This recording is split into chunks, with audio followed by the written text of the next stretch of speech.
The final comic book movie of 2019, Joker, has dropped in theaters. It's kind of surprising since there's 3 months left in the year. So today I'm going to stop and rank all 10 2019 comic book movies from the worst to the best.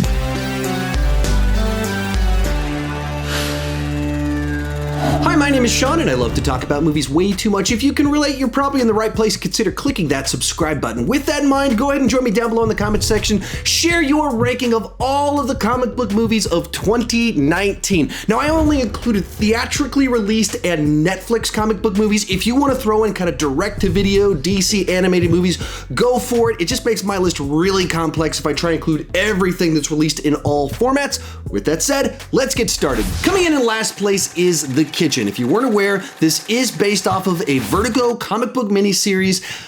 As a movie, however, it's a pretty generic mobster film. Just they did a gender swap with this one, and they have the ladies go from the kitchen at home and taking over Hell's Kitchen throughout the course of the story. But each of the beats are just the generic beats you expect inside of films like this.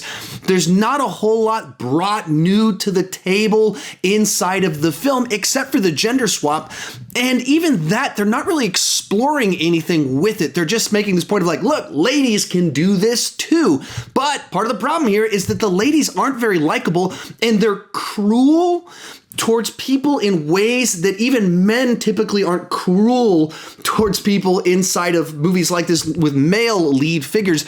So it makes for a film that's difficult to go along with these characters as they're behaving the way that they're doing. There's also a lot of incompetencies inside of the storytelling and the direction. It's clunky at times. So this is a movie that didn't leave much of a mark and is pretty forgettable. At number 9 is Hellboy. If The Kitchen was a bad movie that's not very rewatchable or fun, Hellboy is a really bad movie, but that actually kind of had a little bit of fun with it. Now, on a storytelling level, it's incoherent, very choppy in the way that scenes go together. The kind of plot meanders, even though there's not very much plot here.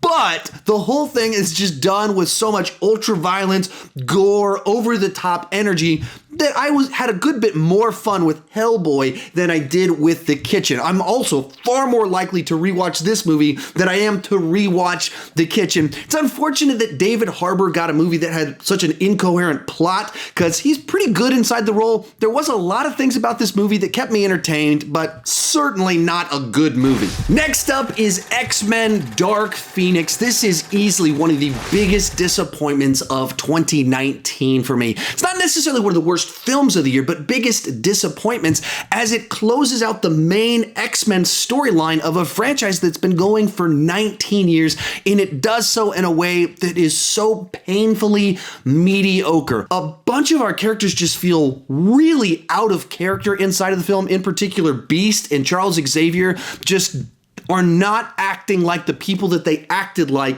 in all of the previous films. The villains are entirely forgettable. Apparently they were supposed to originally be the Skrull, and they changed that because of Captain Marvel, and then they changed the third act because of Captain America's Civil War, and also some comparisons to Captain Marvel. And you can feel all of this as you're watching the film, that they didn't quite nail what they were going for. At the same time, there's some really nice sequences inside of it. The final train battle is pretty cool at times. The movie overall is pretty difficult to get through. I rewatched it last week, and it didn't disappoint me as much as before because I was expecting it to disappoint me, but it didn't impress me anymore either. Coming in at number 7 is Polar. This is a direct-to-Netflix film. This is a trashy, schlocky action movie. Most people will watch it and hate it, but if you're kind of into trashy, over-the-top action movies, there's a lot of fun to be had here. It kind of plays against a bunch of the tropes of the genre at certain points in time. So you think that it's copying certain movies, and then it plays it instead as this really dark, crass joke. And the whole movie is like that. It feels kind of like an in-joke that a lot of people that watch the movie won't be in on the joke. And so a bunch of people I saw that watched it were like, I hated that movie. It's the worst. I saw it. Not great cinema or anything like that, but for a Netflix original film, I had a lot of fun with it. Then we have Men in Black International. If you don't know, Men in Black was originally a Malibu comic book series, and then Marvel bought Malibu Comics, so technically now it's under the Marvel banner. As for the movie itself, It's a very slickly produced blockbuster with A-caliber talent that are plenty charismatic, with a script that's pretty bland for the most part, especially for a series kind of known for its lively world building, creature designs and everything like this. This movie just kind of feels like the vanilla version of Men in Black. There are some standouts here. Kumail Nanjiani is really funny as the Pawnee character. Actually, the main plot line to it, I don't think it's too bad. It's actually a pretty good plot line for a Men in Black movie, but the specific way that they did the humor inside of it, the character interactions, a little bit too bland. Like I said, I still enjoyed this movie. It's a very rewatchable movie. It's also a very forgettable movie that has led to a whole lot of neuralizer jokes. I'm gonna put an honorable mention, Alita Battle Angel, right here on my list. Generically speaking, I didn't want to include manga on my list as it makes for kind of a confusing and difficult list to compile as to what to include because of things like Dragon Ball Super Broly. But because a lot of you have seen Alita Battle Angel, and it is essentially based off of a comic book, I did want to talk about it here, and this is where it would fit on this list. I enjoyed a whole lot of things about this movie. The graphic design of what they were able to do with the world that they built, the rules of Alita Battle Angel were very cool to me. There's some fantastic action sequences, what Robert Rodriguez was able to do with making the very dynamic, wide-angle shots where you can see what's happening, having this distinct battle style for her character and all these weird creatures battling. I loved all that stuff. And the Alita character herself, I find to be one of the most interesting characters this year, as she's so naive and childish and so dangerous at the same time that it just makes her very endearing to me. But the specific plot line that they went with, I wasn't crazy about it. And it's not even, doesn't even feel like they went for a specific plot line. It felt like they just went like, let's adapt number 1 through number 24. Well, why do we end at number 24? I don't know. And you just have these adventures that you go on with her, and it just kind of ends at one point in time. So the specific story that they told, I thought was very disappointing for a very cool world with great graphics, great action, and a lead character I definitely want to see more of. Coming in at number 5 is Captain Marvel. I thought that this was an interesting addition to the Marvel Cinematic Universe in that it's a prequel set in a time period that we haven't seen before, but with Nick Fury as one of our lead characters. Samuel L. Jackson is absolutely up for the task, and the de-aging was flawless. There was not a single shot of Samuel L. Jackson that I didn't find believable. I mean, they did a great job of de-aging him and making him look like a younger version of himself. And it's so much fun for me to see Nick Fury when he's less cynical, far more naive of the world, and kind of discovering all of this stuff. But some of the acting I thought was a little bit weird and clunky. Some strange performances like Annette Bening. I'm not quite sure what they were going for with her. And because of the nature of the plot line with Captain Marvel having memory loss and being trained by these people to be emotionless, they made her feel a little bit distant. More distant they probably should have if she's going to be the lead of the film. If you just take it in on its own merits, it does have some fun additions to the Marvel Cinematic Universe. And oh yeah, Ben Mendelsohn was great inside this one. Number 4 is Spider-Man Far From Home. A ton of people absolutely love this film and think it's the best Spider-Man movie ever made. I'm not quite in that camp, but it is a very fun, enjoyable film. It's one of the funniest movies inside of the entire Marvel Cinematic Universe. I thought they did a pretty good job of bridging the gap between the end of Endgame and back into another adventure and finding a way to make the blip really funny with that little video that they did, transitioning everything. Mysterio, played by Jake Gyllenhaal, I thought was very cool. A great performance that he did all the levels, sides to it very well. I do have some problems with this one where I just don't think the central plot line about Tony giving these glasses to Peter and where they kind of go with that with Peter's story arc, doesn't particularly work, because the evidence of the movie is that Tony shouldn't have given the glasses to Peter Parker because he seriously screwed up multiple ways within just 2 days of receiving them. And then you have Happy at the end being like, yeah, I mean, Tony's made a lot of mistakes, but the one thing he was always sure of is that he thought you deserved these glasses. Really? It strains too much credibility for me, just in light of what even happens inside of the movie. But then again, there's a ton of things about it that are a lot of fun. The Spider-Man Homecoming films here are some of the most rewatchable Marvel movies for me because they just have such a lighthearted nature to them. Real quick before before I give you my top 3, remember to share your ranking down below in the comments section. My list is absolutely not the right list. It's just my list. I would love to see yours and have a nice lively discussion, but let's keep it respectful. No reason to get into name calling over differences over which movies we liked more than others.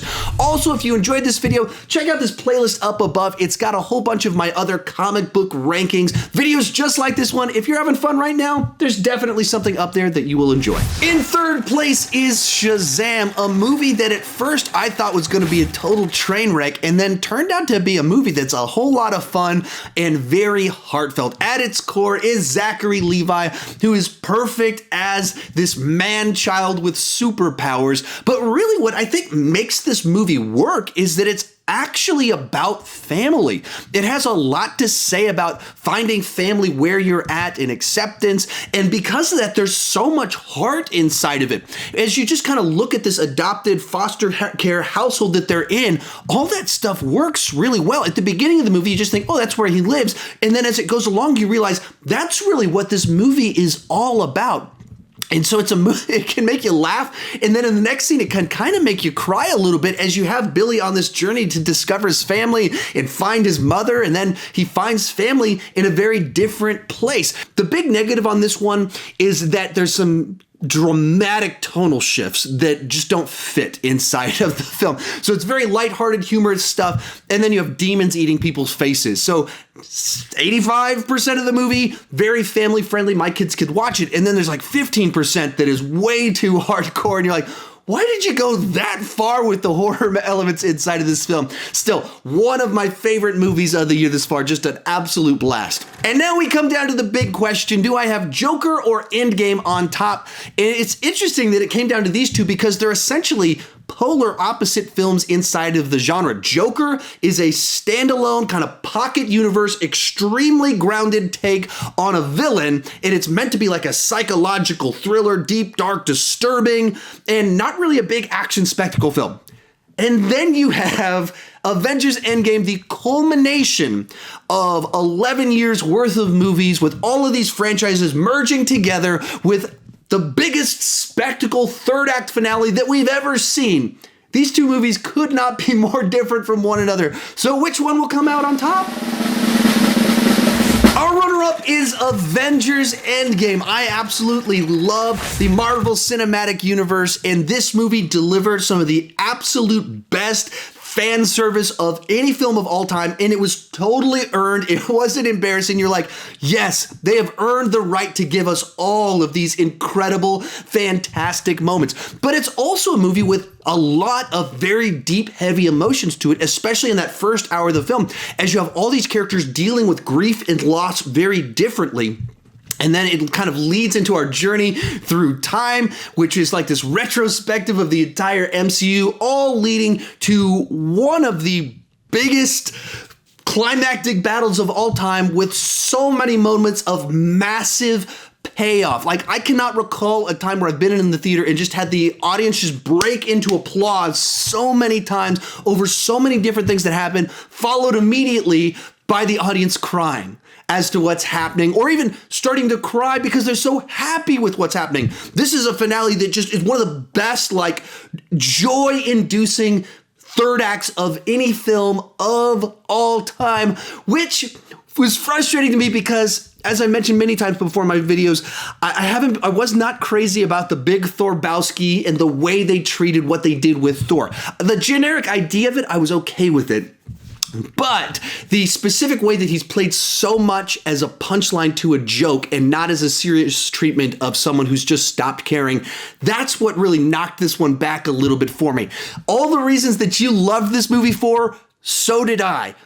But just a couple of those things didn't quite work right for me, and so I have to knock it back just a little bit. But coming in at number 1 is The Joker. When they first announced this movie, that they were doing a Joker origin story from the director of The Hangover, I just thought they lost their minds. And then I saw the trailers. I was like, oh, I see what you're going for. And they cast Joaquin Phoenix. I was like, okay, you guys are going for some serious talent here. And the movie absolutely lived up to the hype for me. What I loved about it is that it's not a big spectacle film. It's not about the action sequences. It's not about the Joker running around robbing banks with his goons. It's a psychological study, a character study of a very broken person, and likewise a commentary on society and all sorts of things going on right now. And all of it I found very profound. It's a movie that had a message. It has compelling performances throughout the entire thing. And it's a movie that it's told from the perspective of this person that's very unstable. And so that leads to all sorts of questions as the movie ends as to what was real, what wasn't. Is this person actually related to this person? All of these very interesting things come out of the film, all of it coming down to there being a clever script, and then Todd Phillips was up for the challenge to direct the film. Joaquin Phoenix was absolutely up for the challenge of taking on this role that's been taken on by many greats before him. So for me, it delivered on every single level it was supposed to. It worked on every single level. I only have the smallest of little criticisms of it, not even worthy of mentioning now. So for me, it definitely comes in at number 1. If you've enjoyed this video and want more content like it, check out that playlist right over there or that playlist right down there. You'll find more kind of my comic book rankings of the different franchises. If you enjoyed this video, there's definitely something over there that you'll love. Thank you so much for watching, and keep talking movies too much.